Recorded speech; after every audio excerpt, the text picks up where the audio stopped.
Pemirsa, PT Kereta Api Indonesia memprediksi arus mudik Lebaran 2023 akan meningkat dibandingkan tahun lalu. Bagaimana PT KAI menghadapi lonjakan arus mudik Lebaran tahun ini? Untuk membahasnya kita sudah tersambung bersama Vice President Public Relations PT Kereta Api Indonesia, Joni Martinus. Pak Joni, selamat siang. Selamat siang. Ya, Pak Joni. Ya.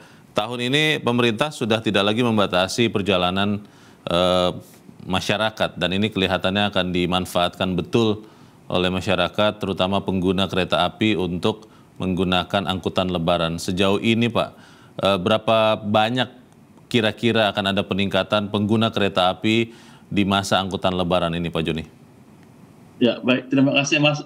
Jadi perlu kami sampaikan bahwa di Kereta Api Indonesia, masa angkutan Lebaran itu akan berlangsung pada H-10 sampai dengan H+10. Artinya mulai tanggal 12 April sampai dengan tanggal 3 Mei nanti. Nah, pada masa angkutan Lebaran tersebut selama 22 hari itu kami menyediakan tiket kereta api jarak jauh ya, yang memang biasa dipakai masyarakat untuk mudik, ada sekitar 3 juta tiket yang kami sediakan. Nah, dari 3 juta tiket itu yang saat ini sudah dipesan oleh masyarakat sudah 1,1 juta tiket kereta api yang sudah dipesan. Artinya sudah sekitar 38%. Memang di beberapa tanggal keberangkatan favorit seperti di H-3, H-2 dan H-1, tiket kereta api itu sebagian besar sudah dipesan oleh masyarakat. Namun untuk keberangkatan yang di luar tanggal favorit seperti mulai dari H-10 ya, H-9, H-8 sampai H-5 itu masih cukup banyak tersedia. Ini kan mungkin karena memang masyarakat tidak terlalu banyak yang punya keleluasaan waktu untuk mudik lebih awal ya, Pak Joni ya. Kalau melihat tadi yang Anda katakan bahwa H-3, H-2, H-1 sudah fully booked, itu apakah masih ada peluang bagi calon penumpang untuk berangkat atau menggunakan kereta api di tanggal itu, Pak?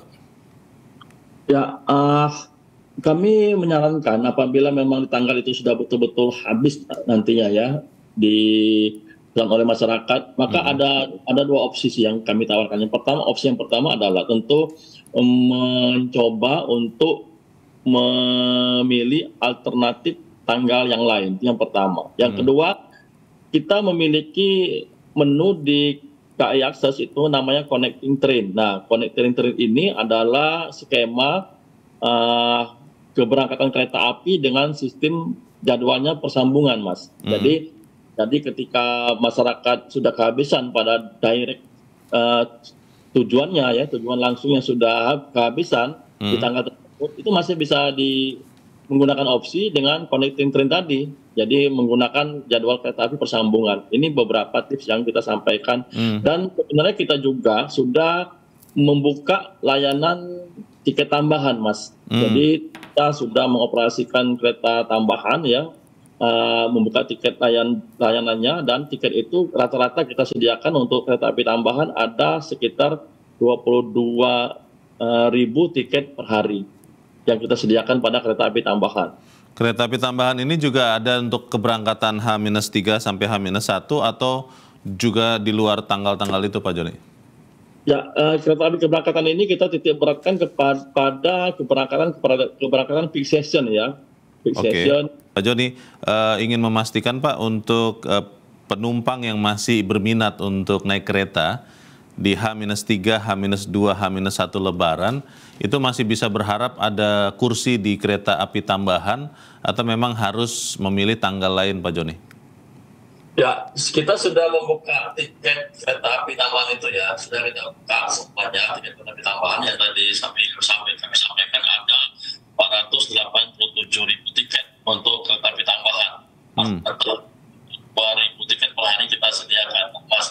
Di situ sudah kita buka semuanya, masyarakat untuk bisa melihat langsung nanti di aplikasi penjualan kita di KAI Akses, di channel kita resmi yang sudah bekerja sama dengan KAI ya. Memang pandangan kami ada beberapa tanggal yang sudah 100%, ada juga kereta yang sudah 100%, namun ada juga kereta yang masih tersedia ya. Kami dari barusan cek misalnya di tanggal 17 ya, tanggal 17 itu adalah masih dalam masa Lebaran, itu juga masih tersedia misalnya ke Semarang. Nah, tentu masyarakat bisa secara rutin mengecek ketersediaan penduduk. melalui aplikasi yang kita sudah siapkan. Baik, Pak Joni, ini mau memastikan juga Pak persyaratan naik kereta api, kan ini masyarakat masih dalam masa peralihan aplikasi ya Pak, dari Peduli Lindungi ke Satu Sehat, banyak yang belum bisa mengunduh, belum mendownload sertifikat vaksin. Untuk penumpang kereta api jarak jauh di angkutan Lebaran ini, masih disyaratkan untuk menunjukkan sertifikat vaksin atau tidak, lalu itu vaksin berapa ya yang bisa naik kereta api ini, Pak Joni? Ya, jadi kita untuk syarat angkutan Lebaran ini ya, untuk menggunakan kereta api itu masih mengacu pada aturan dari surat edaran Menteri Perhubungan nomor 84 tahun 2022, yaitu bagi masyarakat yang berumur 18 tahun ke atas itu wajib menggunakan booster, wajib sudah. Namun jika yang bersangkutan karena kondisi medis atau komorbid belum di booster, maka yang bersangkutan tetap bisa menggunakan kereta api dengan menunjukkan surat keterangan dari dokter rumah sakit pemerintah. Itu dari bunyi aturan tersebut, Mas. Nah, kemudian terkait apakah ketika baru bisa mengunduh aplikasi Satu Sehat tadi ya, maka harus menunjukkan bukti fisiknya ya. Namun sebenarnya kita sudah mengintegrasikan, Mas, ya sistem boarding kita itu dengan aplikasi Peduli Lindungi yang sudah menjadi Satu Sehat. Nah, ketika masyarakat melakukan boarding, sesungguhnya itu petugas kita sudah bisa langsung membaca status vaksin yang masyarakat ya dalam aplikasi tersebut. Oke, itu termasuk pada saat perpindahan ke sistem aplikasi Satu Sehat, Pak. Saya membaca di pemberitaan bahwa pada saat ini belum termigrasi sepenuhnya data calon pengguna kereta api, maksud saya data penduduk di aplikasi Peduli Lindungi ke Satu Sehat, sehingga PT KAI meminta bentuk fisik dari vaksin. Kalau tidak punya itu tidak bisa naik atau bagaimana ini Pak? Ya, itu sebenarnya terjadi ketika pada saat migrasi kemarin ya. Jadi waktu adanya migrasi sistem Peduli Lindungi ke Satu Sehat, memang kita memberikan pesan kepada masyarakat untuk menyiapkan bukti fisik apabila dalam migrasi tersebut terjadi kendala. Nah, kami pantau, Mas, ketika migrasi itu selesai dan kami pantau ternyata itu sudah berjalan dengan lancar. Artinya migrasi sudah beres dan kami pantau di lapangan aplikasi Satu Sehat itu sudah sangat baik dan sudah bisa menunjukkan status vaksin pada penumpang ketika mereka melakukan boarding. Jadi itu ketika saat migrasi saja. Oke.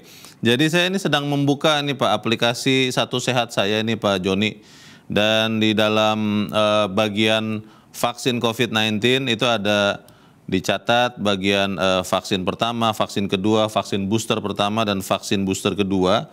Waktu saya klik vaksin booster kedua itu ada QR code ditulis di sebelah tulisan COVID-19 vaksin booster kedua, tapi waktu saya mau unduh sertifikat dari tadi itu gagal terus Pak. Itu tidak perlu ditunjukkan oleh calon penumpang kereta atau memang ketika memesan lewat aplikasi, karena kan sekarang tiket kereta harus pakai aplikasi ya Pak Joni ya, itu memang otomatis terkoneksi dengan vaksin itu Pak? Ya, otomatis terkoneksi Mas. Jadi ketika penumpang menunjukkan etiket ya, setelah memesan etiket ya, menunjukkan etiket, itu langsung terkoneksi dengan sistem boarding kita. Karena kan penumpang saat memesan tiket itu menggunakan NIK atau nomor induk kependudukan. Jadi sudah tidak ada masalah dengan migrasi data dari Peduli Lindungi ke Satu Sehat itu ya Pak Joni ya? Tidak ada masalah. Sejauh ini kami pantau lancar dan tidak ada masalah. Baik. Untuk ini kan rencana PT KAI untuk keberangkatan ya Pak, arus mudik. Kalau untuk penumpang kereta api yang ingin langsung sekaligus membeli tiket kereta api baliknya, itu sudah dibolehkan, bisa atau seperti apa Pak Joni? Baik, jadi memang skema tiket angkutan Lebaran ya, kita buka itu H-45 Mas. H-45 itu adalah 45 hari sebelum keberangkatan masyarakat sudah bisa membeli tiket kereta api. Nah, kalau kita hitung mundur. Sesungguhnya saat ini kita sudah membuka juga tiket angkutan untuk balik Lebaran karena sudah dari range H-45 tersebut dan itu sudah kita buka. Maka data yang kami dapatkan sekarang ini ya untuk tiket mudik banyak sekali yang dominan yang dipesan oleh masyarakat itu dari arah barat menuju timur. Artinya dari arah Jakarta, Bandung menuju Jawa Tengah dan Jawa Timur. Dan pantauan kami pada arus baliknya ini sudah terlihat pada H+3 itu beberapa kereta api juga sudah cukup tinggi pemesanannya ya, sudah habis terjual pada H+3. Nah, dari situ bisa kita lihat bahwa memang masyarakat sudah ada yang membeli tiket baik itu untuk mudik maupun untuk balik. Walaupun memang untuk balik ini belum setinggi pemesanannya dibandingkan untuk arus mudik. Nah, arus balik ini juga Mas kami melihat fenomenanya sama seperti arus mudik, yaitu penumpang yang arus balik itu dari arah timur, dari arah Surabaya, kemudian Semarang, Solo, Yogyakarta menuju ke arah Jakarta dan Bandung. Baik, ini kereta untuk keberangkatannya itu untuk tadi boleh diulang lagi Pak, yang mungkin masih ada agak lowong, pemirsa kita mungkin sedang berpikir untuk berangkat kapan begitu Pak Joni?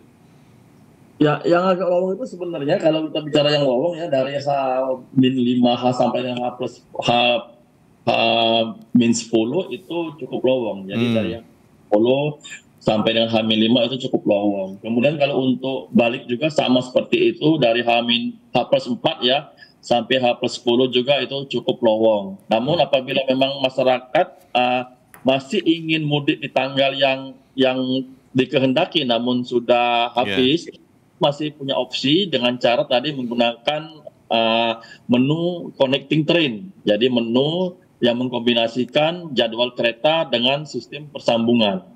Pak Joni boleh dijelaskan singkat mungkin Pak, cara untuk bisa pakai connecting train ini ada contoh tidak Pak? Misalnya saya dari Gambir, katakanlah mau ke Yogyakarta, saya sudah tidak dapat tiket yang langsung, itu saya cari keretanya seperti apa Pak Joni? Ya, pertama tentu buka dulu KAI Akses ya. Dibuka dulu KAI Akses, kemudian pada KAI Akses itu ada menu connecting train ya. Nah, di menu itu tinggal diklik, connecting train-nya diklik, nanti akan muncul pilihan-pilihan kereta, Mas. Jadi misalnya salah satu penumpang ingin ke Surabaya, ternyata tujuan langsungnya itu habis ya, relasi langsung dari Gambir ke Surabaya habis. Nah, penumpang tersebut bisa memilih kereta dari Jakarta ke Cirebon dulu, setelah itu melanjutkan dengan kereta persambungannya. Atau misalnya bisa lewat selatan dari Jakarta ke Kroya. Di Kroya juga banyak kereta yang masuk dan berangkat. Itu juga bisa dipakai untuk menjadi opsi menggunakan kereta persambungan. Dan itu memungkinkan untuk bisa mencapai tujuan yang dicapai ya, meskipun mungkin tidak langsung, agak repot sedikit, tapi masih tetap bisa naik kereta walaupun persambungan, begitu ya Pak Joni ya? Betul sekali. Baik, kita harapkan para calon penumpang kereta api benar-benar bisa mengatur waktu berangkat dan pulang, dan PT Kereta Api Indonesia juga bisa melakukan pelayanan terbaik untuk angkutan Lebaran tahun ini. Terima kasih Vice President Public Relations PT Kereta Api Indonesia.